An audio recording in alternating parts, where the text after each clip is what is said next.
4 days before my wedding, a text lit up my fiancé's phone while it sat face up on the kitchen counter. The contact name read, "Do not answer." I don't know why I looked. I don't know why, out of 4 years together, that was the moment my stomach dropped before my brain even caught up. The preview line under the name said, "Rents due Friday. You said you'd handle it this time. We didn't have a second rental property. We had one apartment, mine and his. My name is Hannah.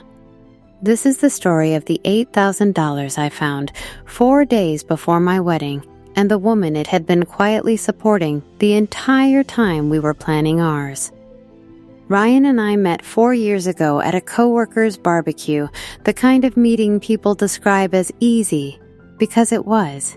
He proposed 14 months ago on the same back porch, which felt at the time like the most romantic kind of full circle.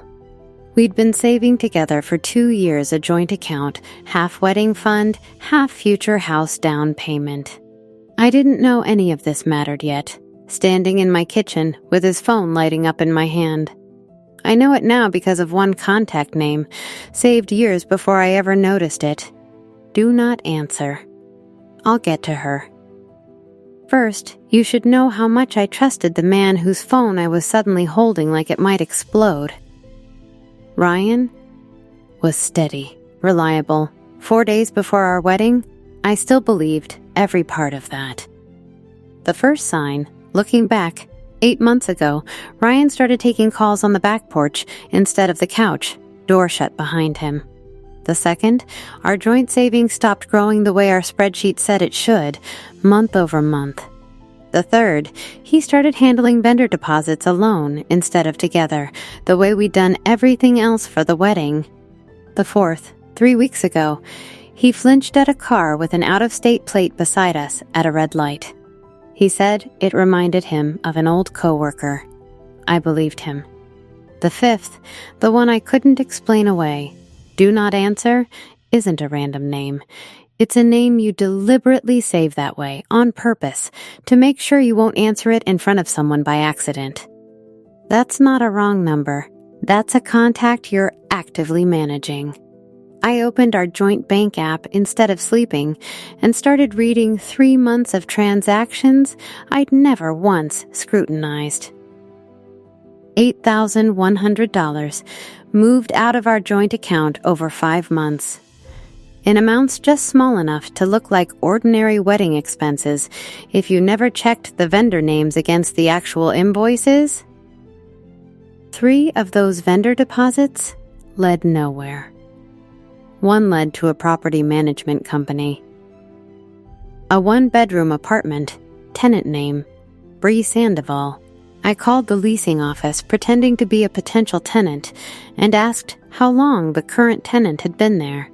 14 months, the exact length of our engagement. I found Bree's social media 20 minutes later. Her most recent post showed a man's hand on her shoulder and a mirror selfie, a watch on the wrist I recognized instantly, nearly identical to the one I'd bought Ryan for our anniversary. I sat on my closet floor, my wedding dress hanging above me in its garment bag, and finally understood exactly what Do Not Answer had been protecting.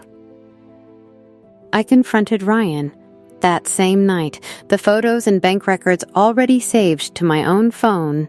He didn't deny it once I showed him the lease. He sat down at our kitchen table and put his face in his hands. Bree and I were engaged. Before you, he finally said. It ended badly.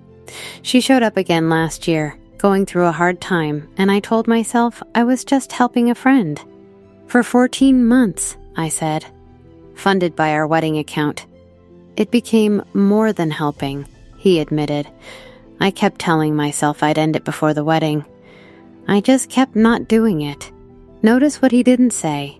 Not, I'm ending it right now. Not, I choose you. Just an explanation of how a lie gets easier the longer it goes unchallenged. I didn't cry. Not yet. I picked up my phone and canceled the venue. 4 days before 400 guests would have found out the same way I almost didn't. The next 72 hours were a blur of cancellation calls, a very kind wedding planner who'd clearly done this before, and my mother driving 4 hours to sit with me without asking a single question I wasn't ready for. Ryan texted twice a day for a week. I didn't answer. There was a strange justice in that the exact silence he'd used against me pointed back the other way. I hired a lawyer to split what remained of our joint accounts and recover what I could of the $8,000. I got back a little over $5,000. Not all of it. Enough. I saw Ryan exactly once more at the lawyer's office, finalizing the split.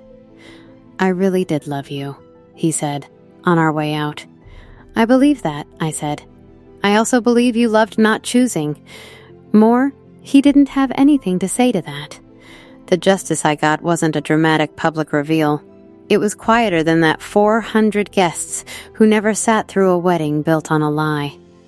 And one woman who found out 4 days early instead of 4 years too late.